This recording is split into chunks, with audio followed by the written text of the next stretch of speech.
Eder. Mech.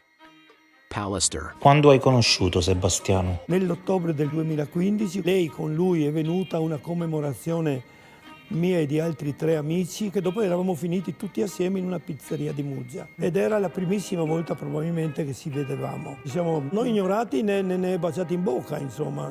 C'è un cortese colloquio di 2 persone conoscenti. Poi quando l'hai rivisto? E la seconda sicuramente quando lui ha fatto la foto che abbiamo in Piazza Unità, che lei era con lui, mi si è avvicinata perché io ero con i bersaglieri di Trieste, era un 3 novembre sicuramente. Lui ha detto, beh, ma già che siete facciamo una foto bella, perché è forse l'unica. Sì, è paradossale che l'unica foto che avete insieme tu e Liliana l'abbia scattata Sebastiano. Mi spiace per questa persona, evidentemente lui si è creato nella sua testa qualcosa che probabilmente Liliana non voleva. Sebastiano parla del solito film, invece tu sostieni che Liliana fosse innamorata di te, vero? Io dico di sì, forse per 40 anni. Inespressi, sì, io dico sì. Sebastiano in mezzo, ma io dico sì, perché lei si è messa e ha trovato Sebastiano dopo che io seriamente mi sono messo con la mia seconda moglie. E io considero che prima e dopo aveva ancora un pensiero, eccolo. Molto probabilmente Liliana, nel momento in cui ha capito le tue intenzioni, probabilmente si è ribellata. Io vorrei tanto sapere il contenuto di quella telefonata di 16 minuti, probabilmente Liliana ti avrà detto qualcosa. Ecco, abbi il coraggio di dirci cosa vi siete detti. Intanto negli ultimi 8-10 giorni io ho tutto il faldone delle chiamate tra me e lei. Lei mi ha chiamato 15 volte e io a lei 5. Nel mese di dicembre, se non erro. Ecco. In tutte queste telefonate noi ci siamo detti un sacco di cose che a Visintin possono anche non interessare, perché interessavano noi due, facevamo i nostri progetti per il futuro. Lei non può essersi suicidato per un qualcosa che io gli ho detto, perché gli ho detto solo cose che non possono mandare a suicidarsi nessuno. Ecco, a lui può interessare proprio poco. Noi facevamo i nostri programmi per 3 giorni dopo che dovevamo andare per i cavoli nostri. Quali erano i programmi tuoi con Liliana? L'intenzione, idea era, partiamo il 17-18 da qua. Noi volevamo andare all'Hotel Melia di Umago. Io le avevo proposto e aveva detto di sì.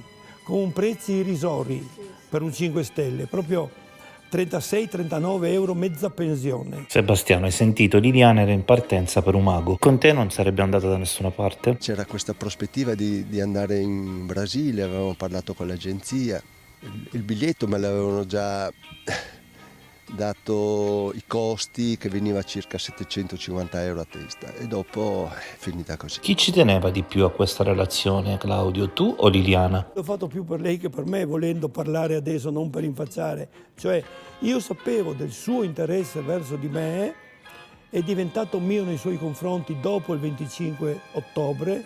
Il suo era già evidentemente, perché se veniva già da mesi, eccolo, ci vedevamo, ecco.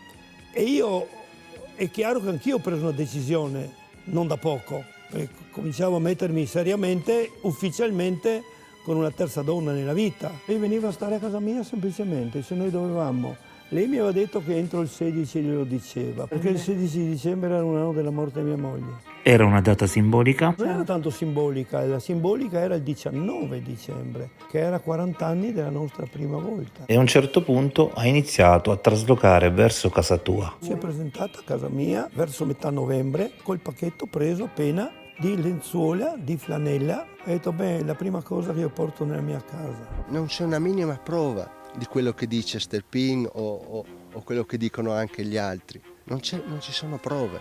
Perché ha detto una, perché ha detto l'altra, gli amici.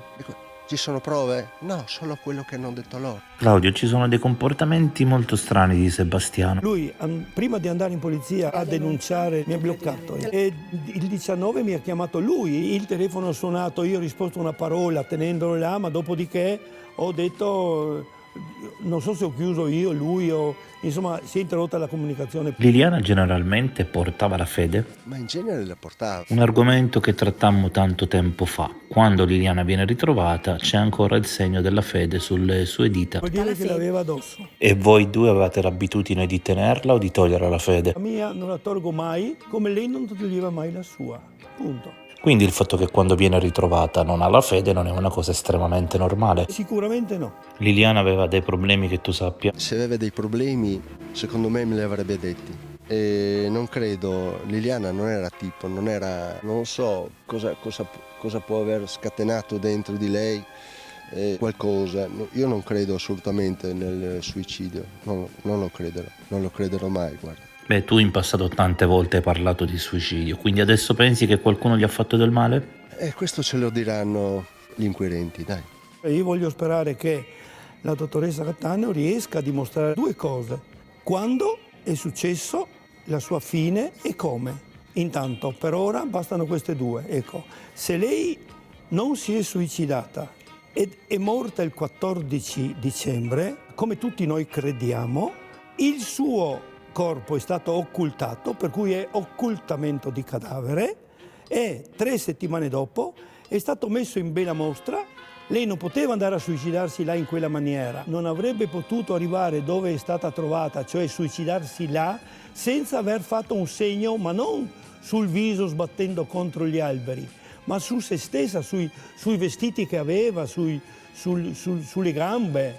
Cioè, non è facile, soprattutto se uno va in quel posto al